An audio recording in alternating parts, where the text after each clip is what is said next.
Hello，大家好，咁，小弟呢個佛系 YouTuber 終於都上水啦，終於都肯拍片俾大家睇啦，咁今次小弟咁就想同大家嚟一個快閃台北之旅咁見到呢個咁熟悉嘅背景，就知道小弟又帶大家去旅行啦，咁依家小弟嘅心情係相當之興奮啊！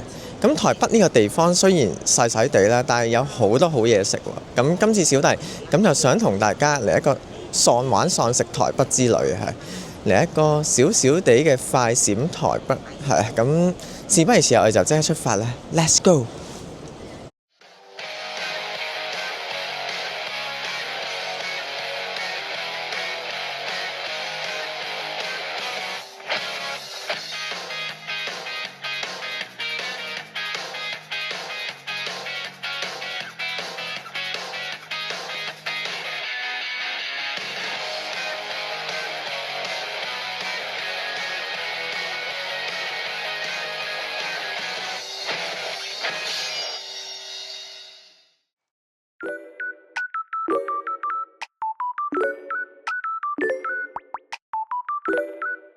好啦，趁而家未上機之前仲有少少時間，咁小弟呢，咁就帶大家嚟到呢個天際走廊，係一個機場一個好新淨嘅一條玻璃橋啦，咁就可以望到出邊啲飛機咁中意飛機嘅朋友仔嚟呢度打下卡、影下相，咁就真係一流因為一望無際，咁就可以望晒成個香港國際機場。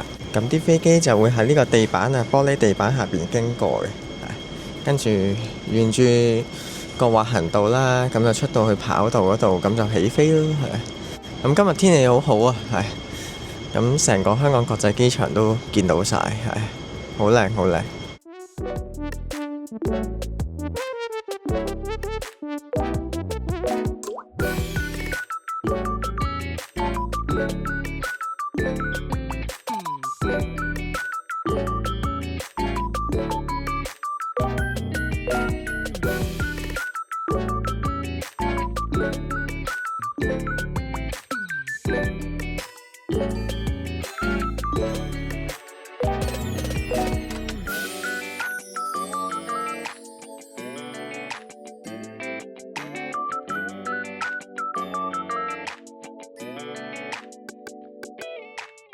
咁呢個地方真係好舒服啊！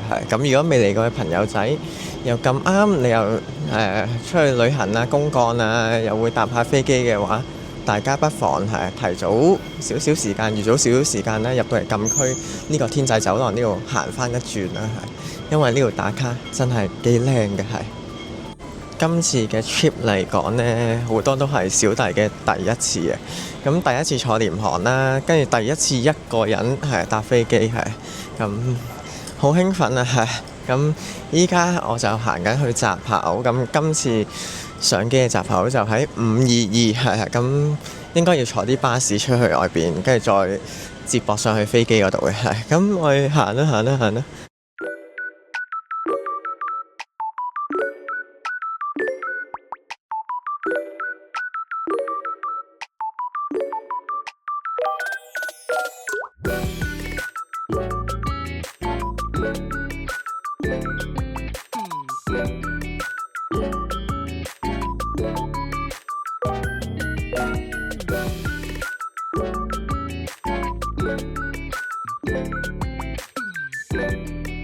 好啦，咁而家咧咁就準備上機啦。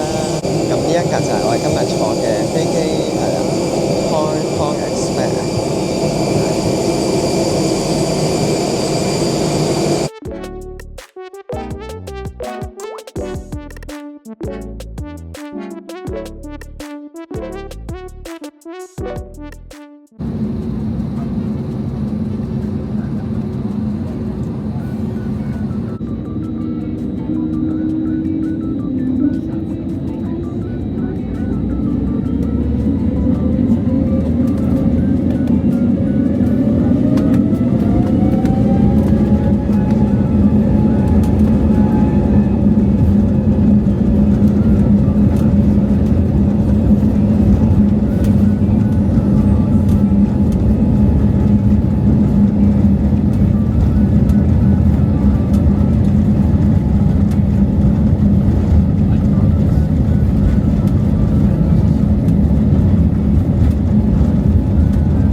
咁搭北邊航咧就預咗係冇飛機餐食㗎啦。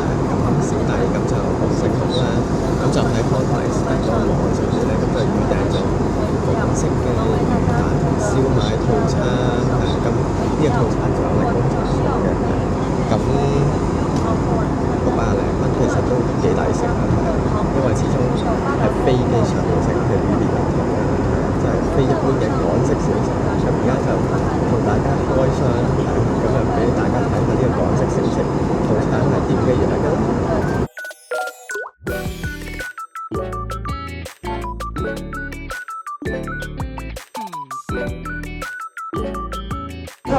咖喱魚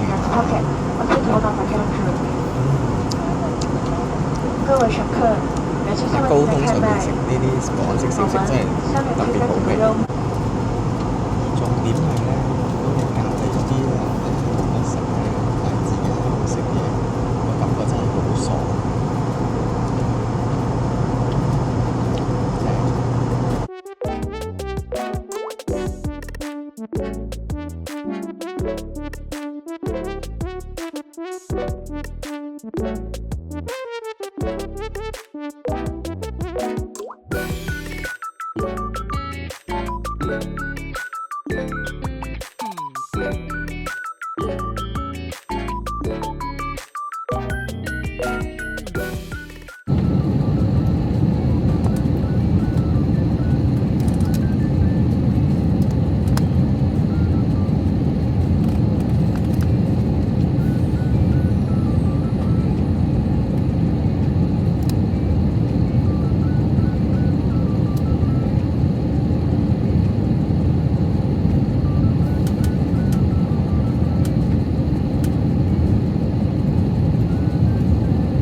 安全帶都好，熄滅為止。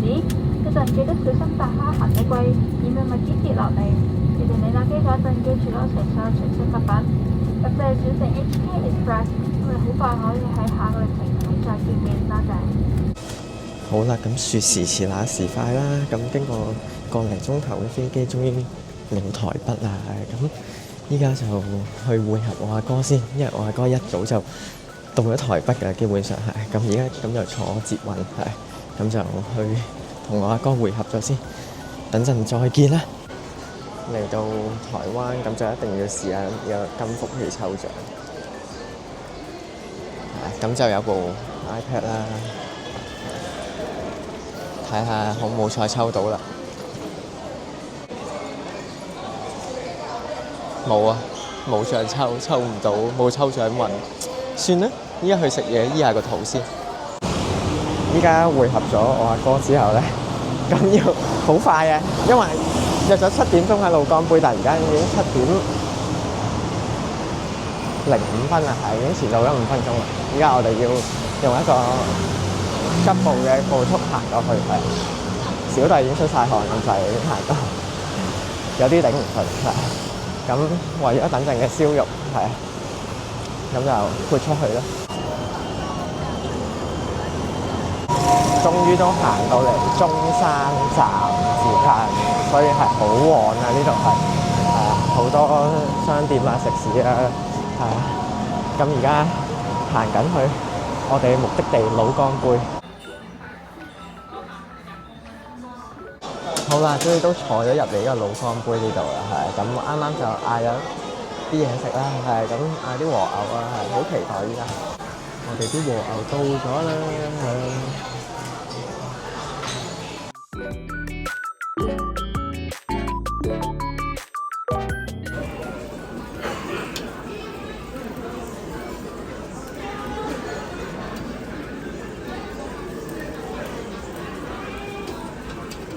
我唔客氣啦。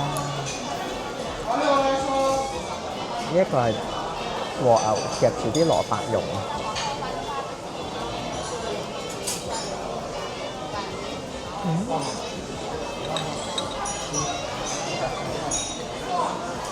好正啊！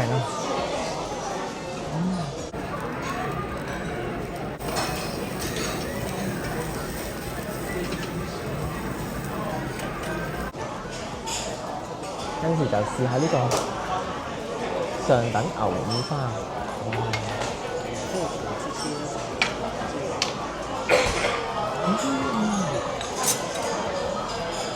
入口即溶啊！好味到癲啊！呢個真係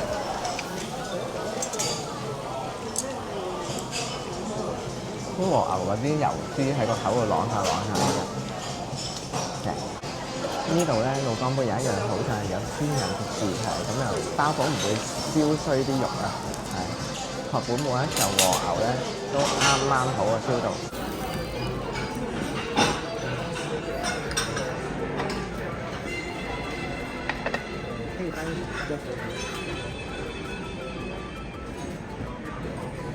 喺呢個 set 裏邊咧，小弟就認為呢一個係超級好食，因為我小弟上一次食過一次咧，覺得係好好味。佢入邊有個飯係，即係配一塊和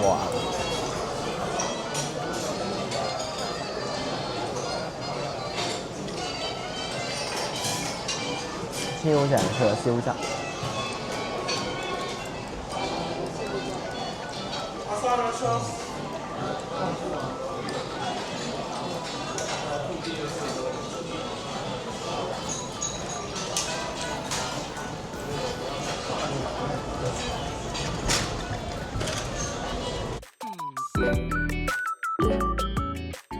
我唔客氣啦，冇一啲肉質係勁 juicy 啊！斬少少佢呢個 XO 醬係招牌嘅老乾杯醬，好香好香呢個，好有嗰個葱油味。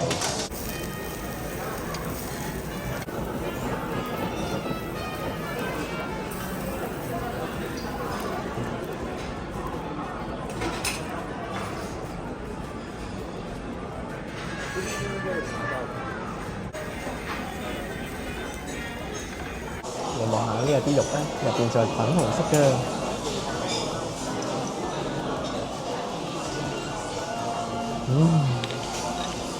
入口即溶嘅感覺真係好正，同埋我好中意嗰啲和牛嘅油脂喺個口入邊啷下啷下，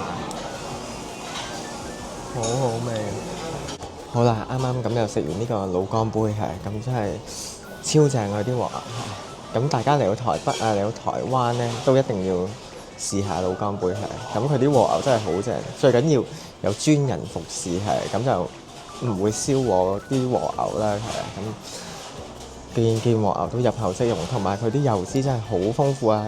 依家仲喺我個口入邊啷下啷下，係嗰啲油脂好正。好啦，咁啱啱食完烤肉係，食完呢個老乾杯之後，咁當然有另一個位啦。咁而家就去食台式嘅滷味啊，係咁見到都好吸引，啱啱行過，所以就俾佢吸引住係。咁而家就去再食過。好啦，就喺呢度啦，我哋到啦。食呢啲滷味啊，咁我哋入去啦。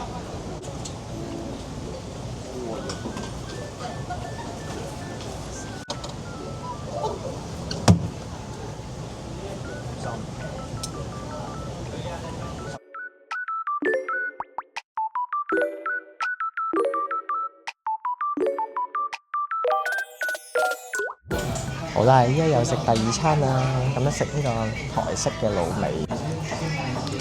呢個心啊，呢個好多料啊，嗌㗎。